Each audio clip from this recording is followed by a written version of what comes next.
What up, Honors Algebra 2? Yesterday you did 2.5 and 2.8. We did graphing inequalities and direct variation. The day before we did 2.3, which was graphing using shortcuts. Today we're going to start talking about writing equations in 2.4. And so to review, we have slope-intercept form, which you should know is by name, y equals mx plus b. And we should know all the different parts of here. Standard form, ax plus by equals c. And this is the cover-up method to graph that. And then slope through 2 points, and that's just the formula over y2 minus y1 over x2 minus x1 to find slope. There's one more formula we'll talk about, and this is point slope form. Point slope form is a formula we don't talk a lot about in Algebra 1, but we introduce in Algebra 2. It actually helps us write equations quickly. It's the formula for it is the y2 minus y1 equals m times x2 minus x1. And so point slope here, we can plug in slope, and then we have a point. Now the point we're using for point slope form, when we plug it in, we're plugging it in for this second point. The x1, y1 actually is the point we're plugging in. The other part stays a variable. So this is actually would be the variable x, and this would be the variable y in the equation. So we're going to write equations a few different ways.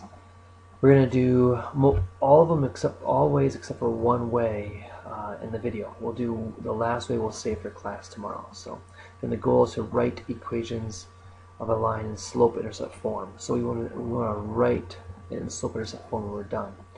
So here, write the equation if the slope is 3 and the y-intercept is 7. So this is the most basic. They're telling us the slope is 3. They're telling us that the y-intercept, which is also the same thing as b, is 7. So a good starting point is to always write down one of the general forms you're going to use. So slope-intercept form, I would use this form for this problem because we're given the slope and the y-intercept. We can plug in the values we know. We know our slope is 3. We do not know our x value, but we know our y-intercept is 7. So here's your equation. Given x and y, now we have it in slope-intercept form. Similar problem here. We're given the slope here is -5, and then we're given a point. Now this point, we should realize this point is 0, -1. So whenever we have one of these values being 0, we're given an intercept.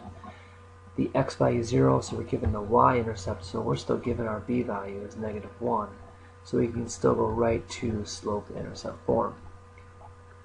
So we have y equals -5x minus 1. A second way is if we're given a graph, we should be able to find the same information. We're hoping for slope. We're looking for slope and then y-intercept. That's what we're hoping to have. Now we won't always be given this stuff, but if we are given this stuff, it's pretty quick and easy. So the y-intercept is where the line crosses the y-axis. So we're assuming we're going by 1s, that would be -2. And our slope, so I'm going to find another point hits the grid nicely. So these are the points that hit the grid nicely as we move along the line. So from left to right, we go up 2, right 1, up 2, right 1, up 2, right 1. So it's a rise of 2 and a run of 1. So our slope is 2 over 1, or 2. And our y-intercept again was -2. So we can again write the equation y equals -2x minus 2. Actually, it's a positive 2x. So the slope is up 2, right 1. So 2x minus 2. So here's an example of a given point and slope. Now I'm going to do this two different ways. I'm going to do it once using y equals mx plus b. For this one, I'm going to use point slope form. So y2 minus y1 equals m times x2 minus x1. So I'm going to use this one. So I'm going to use both forms to kind of show you how you can use either one. They both work. This is the one we're probably most comfortable with. Now we're given a point, we're given a x and a y value that makes the equation true, and we're also given m. So we just need to plug these values into the equation for these three variables. So we know our y is 4, our m value is 2, and our x value is also 2. So then if we actually solve it for our unknown b, 4 equals 2 times 2 is 4. Subtract 4 to both sides, so we find b is 0. So now that we know the y-intercept, we want to have the y-intercept, and we want to have slope, which they give to us, to write our equation. So our equation, y equals our slope, then x plus our y-intercept, which we really don't state that. We usually say y equals 2x as the equation. So let's do the second problem, but instead of using slope-intercept, I'm going to use point slope. So we're going to take these same variables, x, y, and m. Same kind of concept. We're just going to plug it into a new formula. So when we plug it in, the y2 stays the y. We're going to subtract the y value given to us equals our slope times our x value, which is the actual x, and then minus our x1 value, which is actually -3. Be careful of your minus -3. Because we're subtracting here, but then we also have a -3 in the point. So be careful when you evaluate that. So now when you evaluate this, this is y minus 2 equals, distribute the -3. So -3x, and then this is really a positive 3, multiply by -3, so we're back to -9. And then we add 2 to both sides, so y equals -3x minus 7. So notice how for this one, there's no rewriting the equation. How in the first one we had to find our values, then rewrite the equation, similar to like the direct variation setup. But for this one, all you have to do is simplify the problem. So you put the information into point slope form, simplify, you have slope intercept. So it's kind of a plug and chug effect. So they both work. Point slope tends to be a little bit faster if you can memorize that formula to use it. So another concept is parallel and perpendicular lines, and then we're in the video on those two things tonight. So parallel lines have lines that have slopes that are, and we should recall this from 2, that are equal. So we have equal slopes when they are parallel. So we want to find the line that is parallel to this equation, but goes through a different point. So this equation has the same slope because they're parallel, but it's going to go through a different point, so other aspects will be different. First thing we need to know is to find our slope, and then we need to have some other point. For all of the solving, or to write the equation, we always want to find these things. We want to find slope and a point. Well, the point's easy here because we're given the point, -1, 5. That's the point. The slope comes from the equation given. This equation, 2y equals 4x minus 10, is not the equation we want, but it has the same slope. So if we solve it for y, to put it into slope-intercept form, we get this equation. So now we know our slope. So our slope is 2. It has to have the same slope because they're parallel. So now we can take this information and find the equation we want. Let's use point slope for this one. So it's going to be y minus y equals m times x minus our x, which is really adding 1. Oh, and I should plug in our 2 value. Our m value here is 2. We know our slope. So if we simplify this, y minus 5 equals 2x plus 2. And then add the 5, so y equals 2x plus 7. So there's our equation. This equation has the same slope as the equation up here, 2 and 2, but different y-intercept because it's going through a different point. That would be parallel lines. Now, we can also, I'm going to have you do this. Here's your problem for the night. So you try this one. Find the equation parallel to this equation, but going to this point. So similar to the example I just did. Perpendicular lines have slopes that are two things.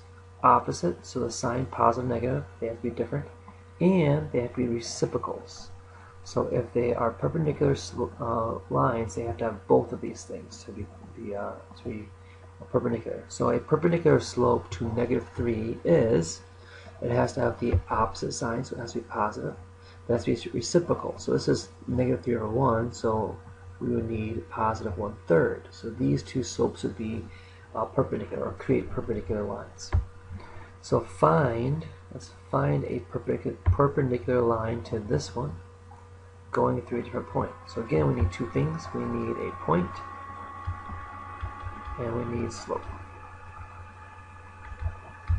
The point is given to us, 3, 6, and then slope we need to find. So in this equation, we want to find the slope. Now, if you just want to evaluate the slope, if you can see it, because all we would care about is getting the coefficient to x when y is by itself. So right here, I'm going to see that it's going to be 3/4. But if you need to go through the solving aspect and actually subtract the 3x and then divide by the -4, so you actually see that coefficient, you can do that, but you don't have to. All we care about is this one number, so you have to do all the solving. So there's our slope. Now we don't want the same slope. We want a perpendicular slope. So here is the old slope. 3/4 is the old slope. Let's find a perpendicular slope. So a perpendicular slope is going to be opposite sign, reciprocal fraction. So -4/3 is our slope. So I'm going to solve this again. Let's use slope intercept. Y equals mx plus b. And then we're going to plug in our y value, our slope, our x value, and then solve for b. So solving for b, some good mental math. -4/3 times 3, basic fractions, -4, plus b, again those 3's reduce out. So we add 4 to both sides to find that our y-intercept is 10.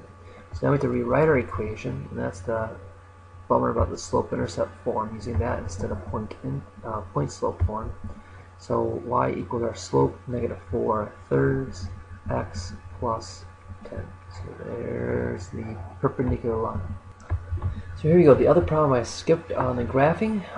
From this graph, we can actually find a lot of nice points on here, but the issue with this one is that it doesn't cross the y-axis at a whole value or an integer, so it's hard to see the slope or the y-intercept. The slope we can find pretty quick.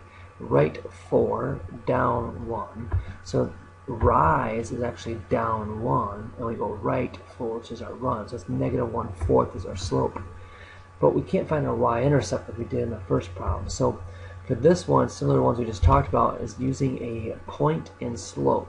Two things we always want to try to pull out of the problems, point and slope. Here we're given the slope, or we can find the slope, and then we can find a point. And you can choose any point on the line. I like to choose some points that have a 0, so I would choose this one here. This point right here is -3, which makes the solving a little bit easier. So then if we plug these values on, use point-slope form. So y minus my y value equals my slope, -1/4, times x minus a -3, so it's +3. And then I have y alone on the left now, and so I just need to distribute. You get -1/4 x minus 3/4. And so now we can find the exact spot it crosses the y-axis using the algebra. So it's another example using a graph and then point and slope. And so we want to find point and slope to help us write the equations. And so tomorrow we're going to do the last method, the last style problem, which is if we have 2 points. And then that's it for today, and we'll see you tomorrow.